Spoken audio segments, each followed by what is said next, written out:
What you're about to see is a debate between me and a Muslim by the name of Levant.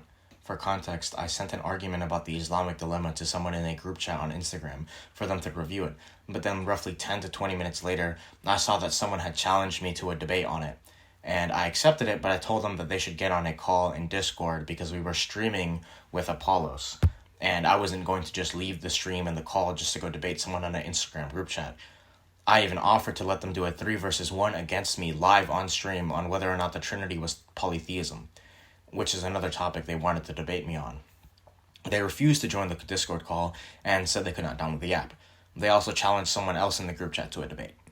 Later the next day, I sent an invite to another stream, which we did with Apollos, that was a call-in stream, where they could all call in and join on a public platform to debate us live. They did not join. Then, late at night, I was asked to debate in an Instagram call, again in the same group chat, and although I would rather have done this on a stream or in the call that I wanted to do initially, I decided to call anyways, and I got the okay to record the conversation. Argument. So, by the way, we usually count things. Why do you think there are not 3 separate gods in the triune Godhead that you refer to? Because there's no distinction considered as God. There's only distinction considered relative to the sortal of person. No, okay, so do you believe that Trinity is triconscious? No. There's one divine mind that's What? undivided. There's one divine mind. One mind? Yeah, there's one mind that's undivided. Also, what is the point of shifting to 3 consciousnesses from that? If you want to make well, hold on. If you want to make an account, if you want to make an argument from counting methods. Right, let me answer. You said that there are 3. You concede that there are 3 persons in the Trinity, right? Yeah. So there are not. So what do you mean by a person then? What in this case, the persons are subsistent relations. They are just subsistent relations, which mean you can just disregard them and they don't have minds of their own? That's not what I said, no. What I said is that they Yes. Do you understand how we define persons? Yeah, I do. Okay, what is it? A person, by a general philosophical definition, I mean, It's a quasi-technical term in the Trinity. It refers to something that can be addressed. What? Something that can be at rest? Did you say that something can be at rest, or did I mishear you? Yes,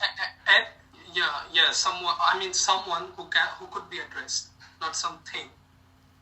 No, we would say that a person, we would define it formally as a person is a individual subsistence of a rational nature. Or we would say, there's no universal definition of a person, even in your own theology. No, I never said that, but what we define it generally as an individual subsistent. We just differ on what it means to subsist. Okay, but I've never heard a Trinitarian say that God is not triconscious, man. It's like literally you're pulling new things up. No, that's not true. The view that there's one undivided mind in the Trinity is the classical one. The view that there's 3 minds is this new social Trinitarian thing, which both Catholics and Orthodox reject. Yeah, but no. You can look at Rave. He's an East Oriental Orthodox. I debated him like 1 week ago. Who said that? And he just repeats. Yep, Rave. I guess his name was Rave or something. Rave is an Oriental Orthodox. I don't know what you're talking about. Yeah, Oriental Orthodox. So he says the Trinity is composed of 3 minds, each distinct and fully divine. Yeah, we don't say that. They have the same will, he says. He says they have the same will. Yeah, we don't say that. We say they have one mind. You say, so you believe that there is one mind, so it collapses under one person. No, because because I told you we define person as individual subsistence.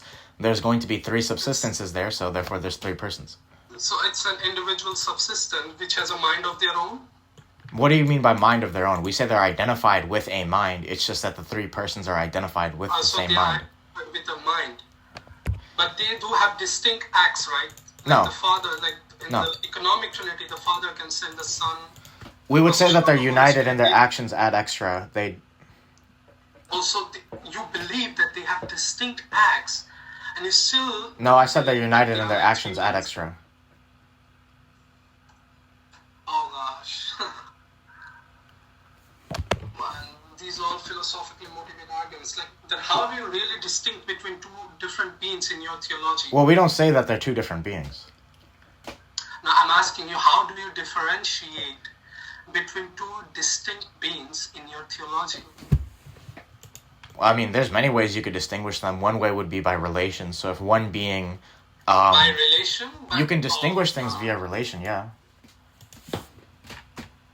You can distinguish two beings via relation, the Father and the Son.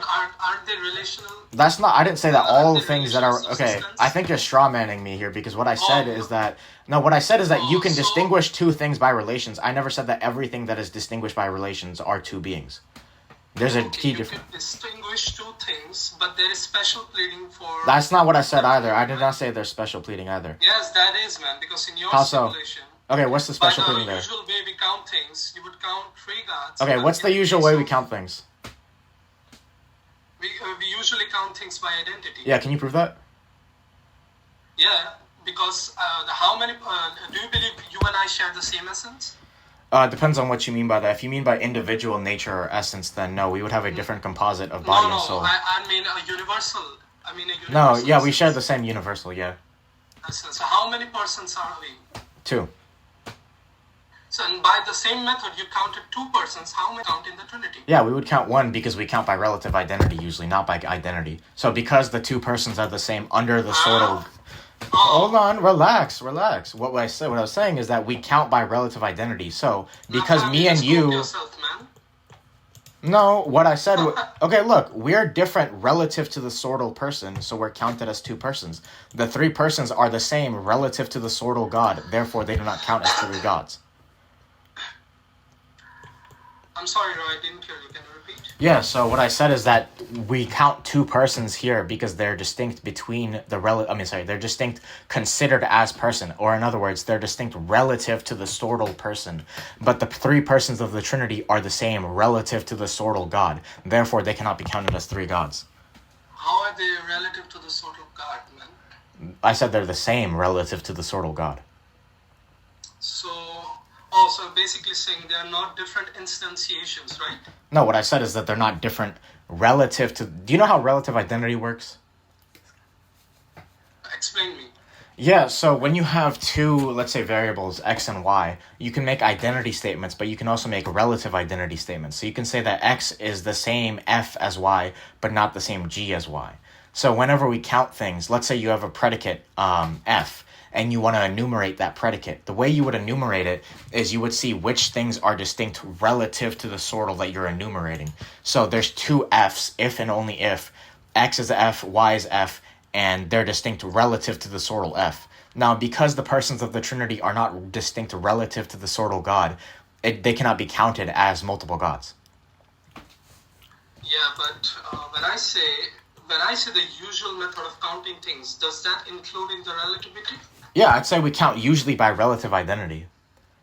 If you just look at how we deal with identity over time, or if how we deal with... We usually count by numerical identity. That's not true. Can you prove that? Because I can show you examples where we would have to count by relative identity.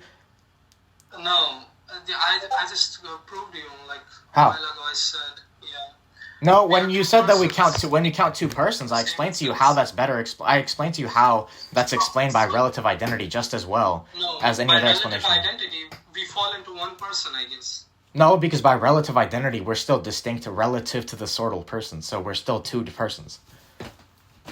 Relative to the? Relative to the sortal person, we are distinct, so we would count as 2 persons. Yeah, but by the same method, I see no difference why you wouldn't count 3 persons in the Godhead. Well, we do count 3 persons because these 3 are distinct relative to the sortal person. I'm sorry, I mean, you wouldn't count 3 instantiations of the divine essence. Yeah, we wouldn't count 3 gods because they're not distinct relative to the sortal God. No, bro, that's a special pleading. How is that special pleading? Yeah, that is, man. Yeah, but how? Yeah, because I see there's a difference between like how you count in relativity. Well, I just showed you how we count the same method. We count by looking at sortal relative to sortal identity. We don't count by regular classical identity. I reject that notion. No, because if I say it again, that's a special pleading. account in regards to numerical identity. Yeah, but that's your burden of proof. We can look at the examples, and we can see any example you want to say is best explained by counting by identity. It's going to be also just as well explained, if not better explained, by relative identity. So the example you gave of, me and you are two persons, that works under relative identity because that's just saying that we're distinct relative to the sortal person.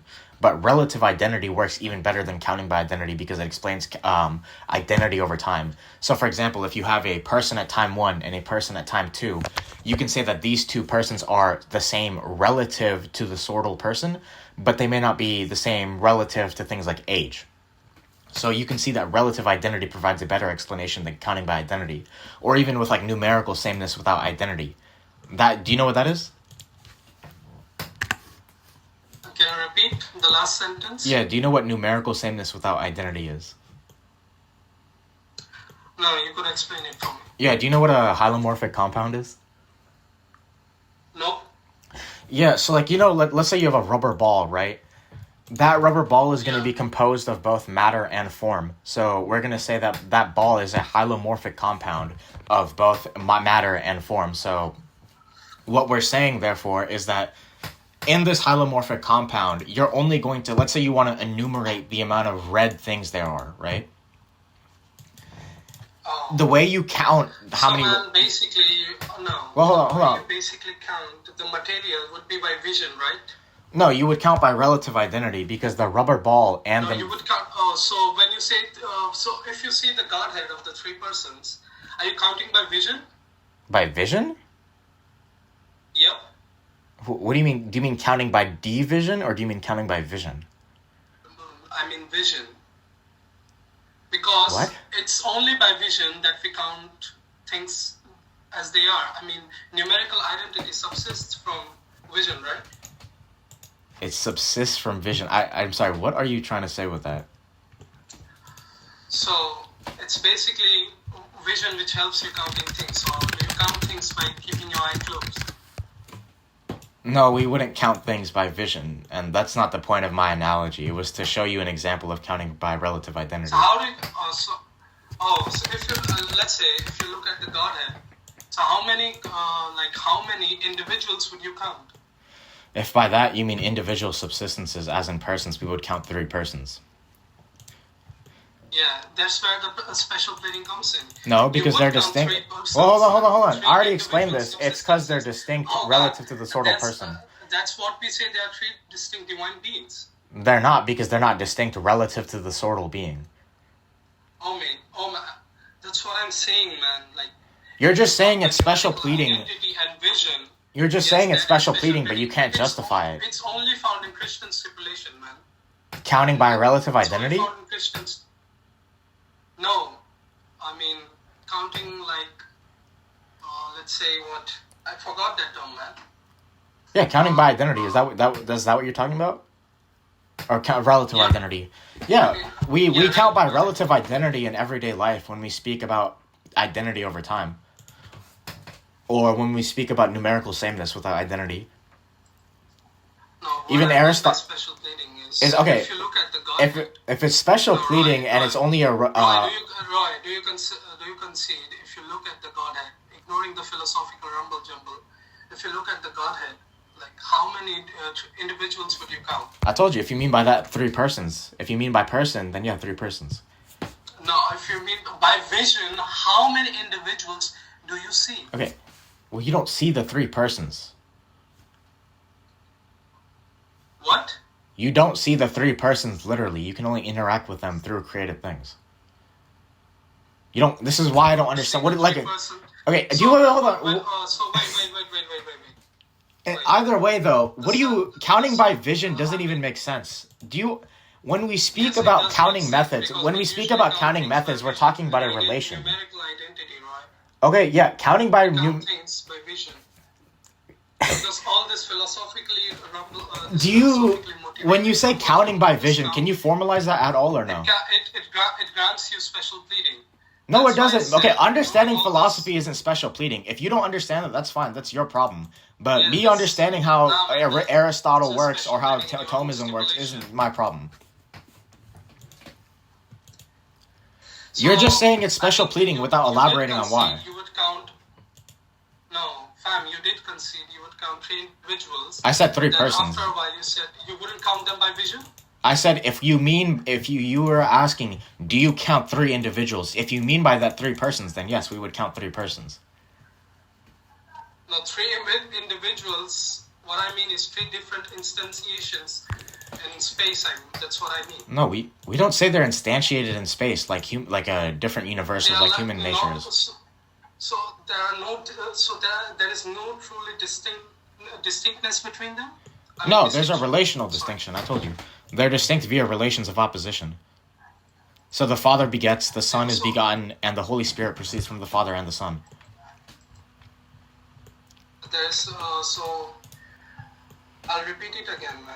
So when you look at the Godhead, when you look at it by vision, how many different individuals would you count? Okay, you need to first of all explain what specifically you mean by counting by vision.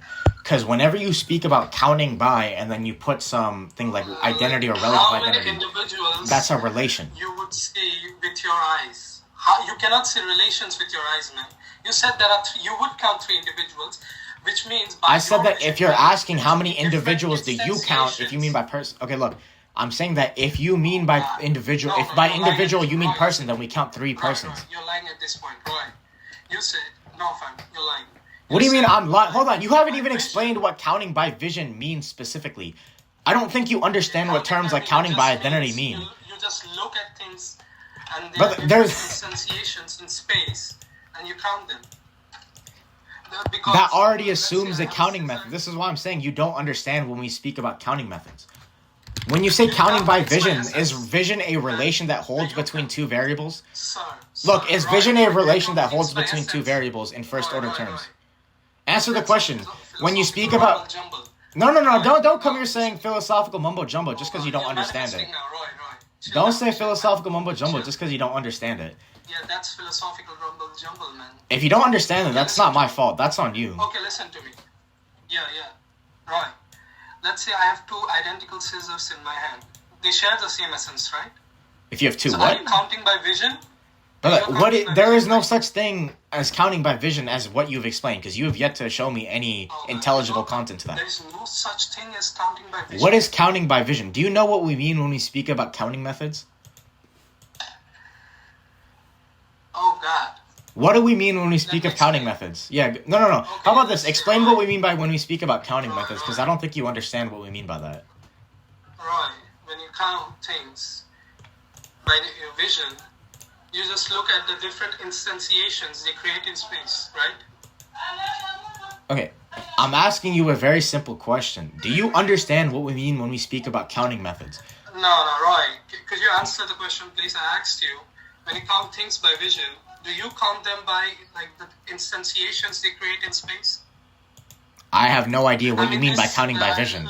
You're just saying when you speak of counting by vision, I don't know what you mean by counting by vision because it's a very vague term. Imagine, right.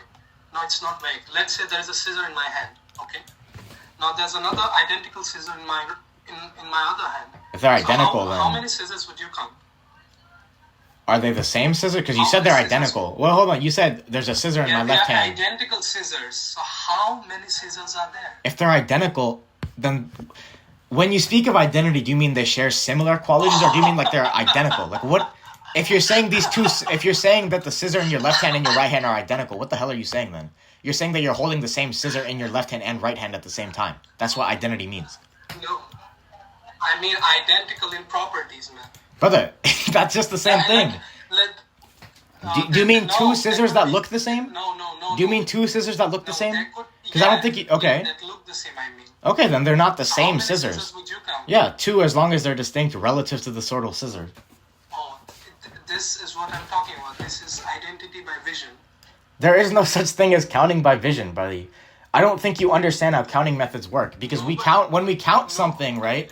Whenever we say we're counting by identity, that's a relation. Identity is a relation in first order terms that's held between 2 things. When we say relative identity, that's another relation. There's no relation vision. Vision isn't a relation, buddy. I don't think you know what you're talking about when you speak about counting methods. No, I'm not even talking about like It's not even close to what I'm talking about. I'm saying, so that there's this one scissor in my hand. Oh man, I forgot what I wanted to say. Like, wait a minute. What I wanted to say. Yeah. So there's a distinction between what I said and you said. When I say counting by vision, I mean that you're counting the different instantiations created in space by that specific concrete identity, right? So when I ask you, if you look at your triune God, how many individuals would you count? Okay, once again, there's no such thing as counting by vision. Even, let's just say that I granted it's counting how many instantiations in space, right? There's no concept like counting by vision. I already explained to you what we mean when we speak of counting methods. If you're saying we count by X is going to be a relation that can hold between two things. We do count by vision. But do you understand? Be honest. Do you understand at all what we mean when we speak of different counting methods? Right, I'm not yet. Okay, what do we mean? I'm not talking about the philosophical rumble jumble. I said. Then why'd you come into a philosophical debate if you're not ready to talk about philosophy? No, hey, Roy. Wait. Well, no, you don't understand the terms. I mean, okay, that's fine, but don't come in a philosophy debate. Roy, I swear by God, I'm going easy on you. I said, you just conceded a while ago that there are 3 individuals by vision. No, what I said is that if you're asking me, do you count 3 persons, then yes, I would say you count 3 persons. I don't understand what you mean by counting by vision, though. Counting by vision is not a real thing. I don't think you understand how counting methods work. It's not a real thing? I just told you, there's no such thing as counting by vision. Oh, so humans count things by closing their eyes, right? No, humans count things by relative identity. I just explained this a while ago. Oh gosh, I'm not... How am I to explain you? When I say counting by vision, I'm not into all of your philosophical rumbles. Okay, all I mean look. Is when you look, I'm asking, when you look at the Godhead with your own eyes. You don't look at God with your own eyes and considered as essence. Oh, so how do you look? We perceive God through created effects. You cannot see God, right? Only through created manifestations. Only through created manifestations, huh? So which means you're never going to see God? That's not what I said. Oh. I said that you can see God through created manifestations. Roy, you're literally being like you're literally manifesting at this point. I'm asking you, if let's say hypothetically you're standing in front of You cut out. God and you're looking at him, how many individuals would you count? So, Hello? repeat that. You cut out. Hello? You cut out. Am I audible? Yeah, now you're audible. I'm sorry. What did you say? So I'm saying, let's say hypothetically you're standing in front of your God, right? Mm-hmm. So when you look at him, how many individuals would you count? I mean, if you're talking about, let's say you want to use the specific example where you take the 3 men at Sodom and you think that's a Trinity, you would say 3. It just depends. No. If you mean how many manifestations there are and how many individuals God is represented as, then it just depends on the situation. Because like at the baptism, there were 3. So there was the Father's voice, the dove. The situation, there is this hypothetical. Well, I'm showing you because it depends. The reason why I'm saying this is because it depends. No. That's how you Christians play games. I just hold on. What do you mean by playing games? You're the one that came in here to do a philosophical debate. Then you ran from doing a philosophical debate to do counting by vision, whatever that is. So you want to be like, bro, I'm going easy on you, as I said. Okay, go use all your best arguments on me and see how that goes down. Like, I don't have time, man. No. It's fine. I have time now. We can go for a little longer. Go use your best arguments. Use your best arguments. You know what? Use your best arguments. I'm literally using someone else's laptop because my phone was charging, by the way. Okay, do you not memorize your own arguments? No. So are you reading off a script right now? No. So you do memorize your arguments? No, man. I just created this argument right now, I guess. So you came up with this argument. You came up with this argument. No, I mean it's just common sense to ask someone how they count by vision. There's no Because such thing as Christians- counting by vision. Nobody has ever spoken of this before. That's not common sense. God, you don't count by visions. You don't count by vision. Buddy, I told you, you count by relative identity. You can say it's philosophical mumbo jumbo. That doesn't change the fact that you just don't understand the Yes. terms. So you really concede that there's no essential distinction between spatial manifestation of concrete objects, right? Distinction between what? A spatial manifestation and what? Of concrete objects, because you say you just count by identity. No, I you said... as a human, do you count things by closing your eyes? No, you count by relative identity, I told you. Yeah, man. You're the only one here who counts things by closing his eyes. I never said that. I said you count by relative So, identity. yeah, You don't no, count by no, vision. no, There's no no, such no. thing as counting by vision. I don't think you understand that. If by counting by... I know you're trying to say that counting by vision means that, oh, you see things and you count them. That's not a counting method. I'm trying to get you to understand that. Just saying that, oh, we see things... Just saying we see things, then we There count are them. categories to which we count things. I know there's counting things by relative identity and numerical identity. But what I'm talking about is like how humans usually perceive things and they count them. We perceive... Counting Yeah, by you're vision. just saying that humans see things, then count them. That's not a counting method. I'm trying to get this around your head. Oh God, I'm not on this guy crazy. Okay, so the question was, we just left the question long back ago. So the question was, let's say you're hypothetically standing in front of Yahweh, your triune God, like by vision, how many distinct individuals would you count? Yeah, it depends on how he manifests himself. If he's manifesting himself as 3 individuals, then you're going to count 3. If he's manifesting himself as 1. This is Yahweh doesn't have his like an original form like the triune God. God isn't physical, so I don't know what you're talking about. So means there's so which means you count things by essence. No. I told you count by relative identity. Why speaker's corner calling, man? I don't know. Oh wait. Precise with my question again, Roy. Yeah, well, by the way, what does this have to do with the original topic of whether the Trinity is 3 gods? Yeah, this was yes, the Trinity is 3 gods. Because I'm arguing by vision, by the normal method, where you count things. Yeah, the normal method by you count things is relative by identity. By how humans perceive things usually, you would count 3 different gods. Buddy, vision isn't a counting method. I'm trying to explain this to you. Vision is just a tool that you use to perceive things, and then from there you can count the things perceived. But you're assuming that vision is a counting that's method. What I'm saying. That's not what you're saying. You're saying vision itself is a counting method. There's no such thing as counting by vision. I'm not, oh God, I'm not saying that vision is a method. You literally said counting by Did I vision. say that? You said counting by Yes, vision. Counting by vision. Yeah, counting by vision is saying vision is a counting method. So should I be more precise and say counting using vision? Well, that still implies that vision is a counting method. Like how if I say counting using relative identity implies that relative identity is the counting method I'm using. Oh gosh. So wait, let me pull this out. I have this. I have like others in saying this. Wait.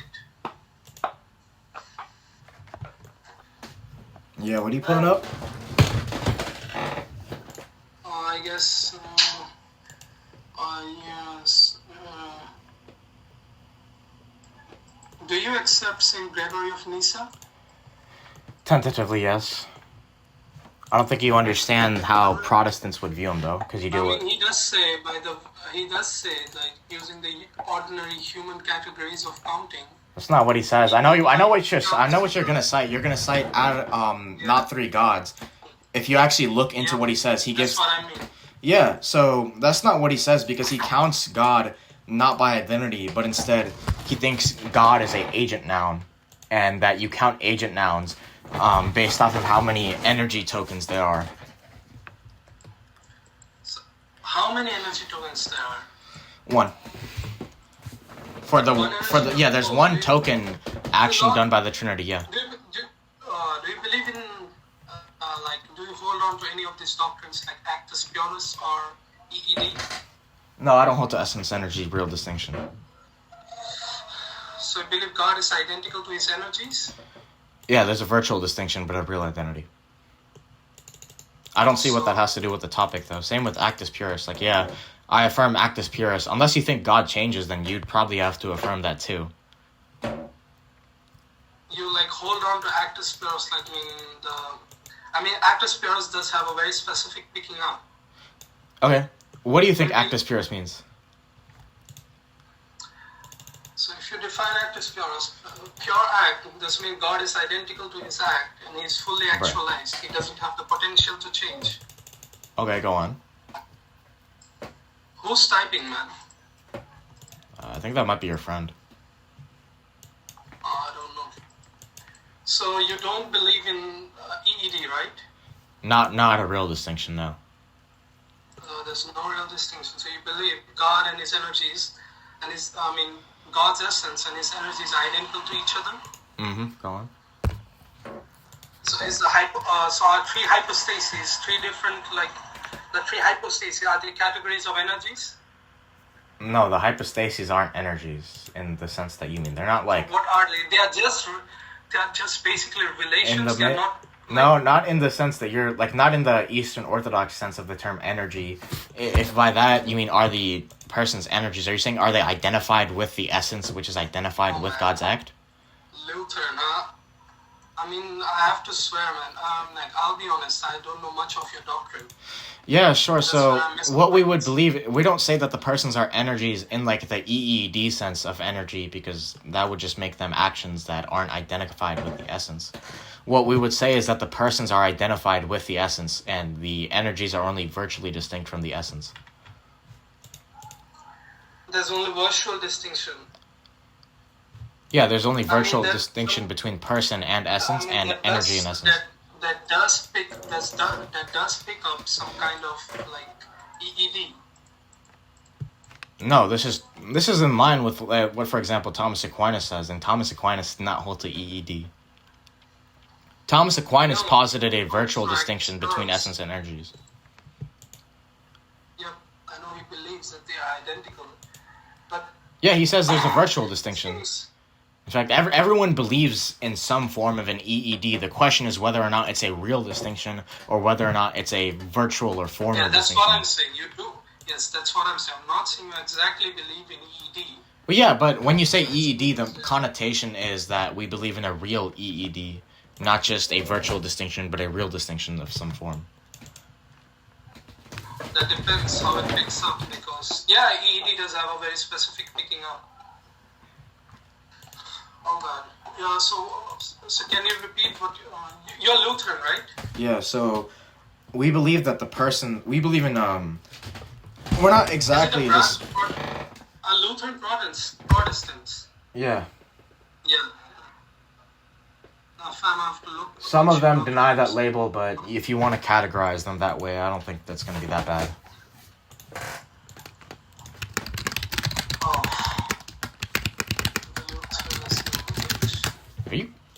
Are you Googling? Yep. Is Hope Lutheran your church? Is it the official? I guess there must be an official. If you want to learn about Lutheranism, then you should go read Martin Chemnitz. Who? Martin Chemnitz. Lutheran theologian. Read the Book of Concord, read Martin Chemnitz, and so forth. Martin what? Chemnitz. Chemnitz. How does that spell? Here, I'll just send the... There, I sent it. To be honest, I thought you were EO, man. No? That's okay.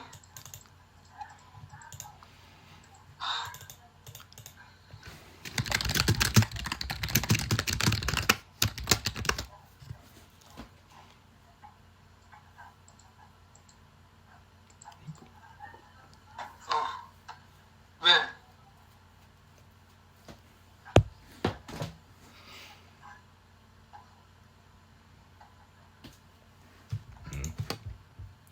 I can just explain what we think if you want me to. Yeah, but give me a basic overview of your doctrine. Yeah, so there's one divine essence or substance. Each of the three persons are identified with this substance, and they have not just specific unity, but numerical unity. But mean by that? They're not just three different individuals that are just generally in the same genus or species, but rather they are identified with the essence itself. How does that not mean that there are three different instantiations? Because they're identical to the essence itself. The Father is identical to the essence? The Father is identical to the divine essence in reality, but virtually distinct from it. So the Father's hypostatic properties are also identical to the essence? No. If by that you mean the relation of paternity itself, if it's identical to the essence, then yeah, the relation of paternity is identical to it. Oh, so how do you say the Son is identical to the essence? We would say that. What do you mean? We just say that Son is identical to the essence. That We would just say that the relation of filiation is identical to the essence as well. If you go by that, you would mean that there are three substances. No, we say there's three persons that are identified with the singular substance. Persons could be substances, right? They can be, but in this case, there are three subsistent relations that are identified with the essence. Okay, let's say Yahweh being triune, is he a substance in himself? Yeah, sure. Yahweh is a substance. And the Father is also a substance. Yeah, he's identified with the substance that is Yahweh. No, but he does have his hypostatic properties, which are distinct from the divine nature, right? Well, no, the relation of paternity is going to be identical to the divine nature. Which is why... You mean the hypostatic properties are essential to the divine nature? That's not what I said. I said the relation of paternity is going to be identified with the divine nature. No, it would generally mean that they are If by hypostatic property you mean paternity, then yeah, we would say that paternity is identified with the divine essence. So you mean that the hypostatic properties are essential? It's not what I said, no. We said that the relation, which is what distinguishes the persons, is going to be identified with the essence. So you don't think that hypostatic properties are essential, right? We wouldn't say that they're held by every divine person or that they're predicated of the divine essence. What we would say is that they're identified with, or specifically the relations are identified with the essence itself. I asked you, sir, Roy. I clarified. You can. No. I clarified what you can say and what you cannot. If that's not good enough for you, then you need to specify your question more. Can you say they are essential? I told you, if by essential you mean that they're predicated to the divine essence, no. But if you're saying that they're identified with the divine essence itself, meaning that there's a relation of real identity. Yeah, I mean predicated by the divine essence. So you can't predicate hypostatic. You can't predicate relative positive properties of the essence. You can't say the essence is begotten. No. So I can't. So I'm not talking about the Son. I was talking about the Father, right? You can't say that the essence begets either. The essence does not beget. The essence which begets? The essence doesn't beget, no. Oh. Wait, you do not believe that there is a identical similarity between the essence and God Himself? We say that essence is identified with the Father, but the essence itself does not beget. Oh gosh. You say he's identified with the Father, but you do not believe that they are not identical? That's not what I said. I said they're identical, but the essence does not beget. Is God identical to his essence, man? Yes. So God does not beget? If by God you pick out the essence considered absolutely, then no, God doesn't beget in that sense. If by God you mean the person of the Father, then the person of the Father does beget. No, by God I mean his essence, because God does denote his essence, right? Can ya? You see, man, it's like all over the place, man. How do you expect someone... I told you that the term God can refer to the essence, yeah, sure. So if by that, do you mean the essence begets? No, I don't say the essence begets. The essence doesn't beget, right? No. Huh? Yeah, what happened? Oh, disappear. Mm. I don't know, man, where are we heading right now? I mean, you just conceded a while ago that there are 3 individuals. And now you say that there is... Yeah, I said 3 individuals. If by individual you mean person. We would count 3 persons. You said that God doesn't beget in his essence. Yeah, the essence doesn't beget. I don't think anybody thinks the essence begets in our view. Like, even just broadly, Trinitarianism, I don't think anyone believes the essence begets. But the essence necessitates begotten, right? What does that even mean? The essence necessitates begetting? Yep. Yeah, you'd have to explain what that means. Because you can formalize that What's there to explain? Yeah, so you can formalize it as... Well, hold on, let me explain. You can formalize it as, if the essence exists, then necessarily there's a relation of filiation or a relation of paternity that exists. That I would grant. I would say, yeah, in every world where the divine essence exists, the relation of paternity exists. Or you could say that this means that...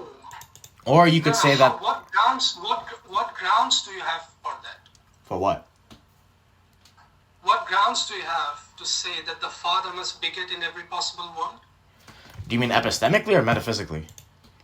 I mean metaphysically. Yeah, metaphysically, you don't need a justification for all necessity. So, for example, God's essence is necessary, but it's not grounded. I know you would go to the epistemic inquiry. Say revelation. You don't need a metaphysical grounding for necessity here because you need that. Can you prove that? Because I can give you counterexamples to that. So, for example, does something ground the necessity of God's essence? Yep. So something grounds the so get that clear. God's essence is necessary, but its necessity is grounded by something other than it. No. Okay, so what grounds the necessity of God's essence? God's essence is necessitated by God's essence, I guess. Okay, well, we can say the same thing. We can just say that it's circular, like how you're saying it's circular. No, by... Well, if you want... Hold on, no. We can say that the relation of paternity is necessary, and that's grounded in the relation of paternity. If you want to say that circular explanations can work, then I can do the same thing. The Father essentially begets. That's not what I said. I've heard other people say the Father begets. I said the Father begets necessarily, not essentially, if by essentially you mean that it's a property of the essence. So the Father begets necessarily, what do you mean by that? And how's that distinct from the essence? Well, first of all, I don't say that the Father... Yeah, so when we say that necessarily the Father begets, it's going to be formalized in modal logic, so we could say the necessary symbol, then what's it called, predicate, which would be like B, and then F. So necessarily Father is a begetter, right? So that's how you would formalize it. I mean that introduces a non-arbitrary modal plane. If you say the Father necessarily... Hold on, can you quickly define what an arbitrary... Can you define a non-arbitrary modal plane real quick? A non-arbitrary modal plane? Yeah, you brought that up. Can you define that real quick? It's hard for me to define things, man, because English is my 5th language. Interesting. You don't understand it? No, I'm just curious if you... What are you bringing up specifically?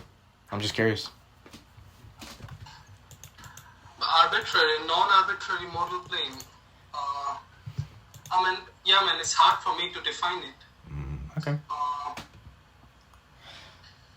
But, so, do you... Hard for me to define. I do understand it, but, it's hard for me to define it. Can you... Okay, how about this? Give an example, to show that you understand it, of course. What?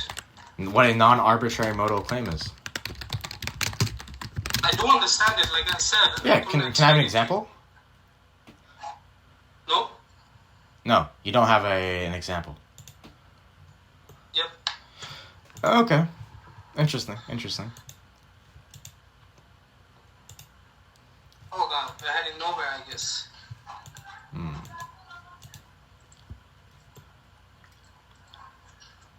Okay, but if you want to go back on topic, so you said that God's essence is necessitated just by being God's essence, right? Yep. Okay, so then you don't need something other, like if X is necessary, then you don't need something other than X to ground X's necessity, right? Yep. Okay, well, we can just say that the same thing about the persons, and we can just say that the Father necessarily begets, which is my original point.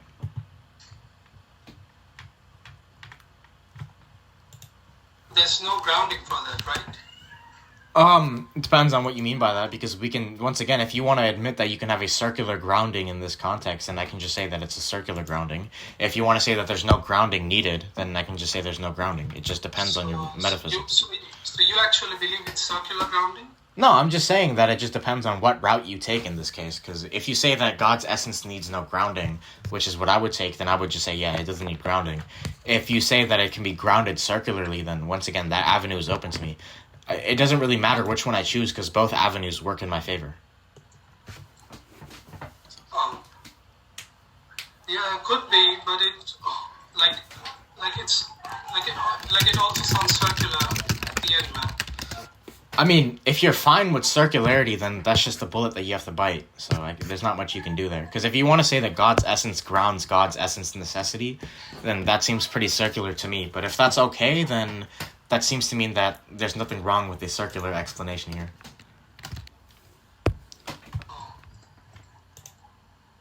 Wait a minute.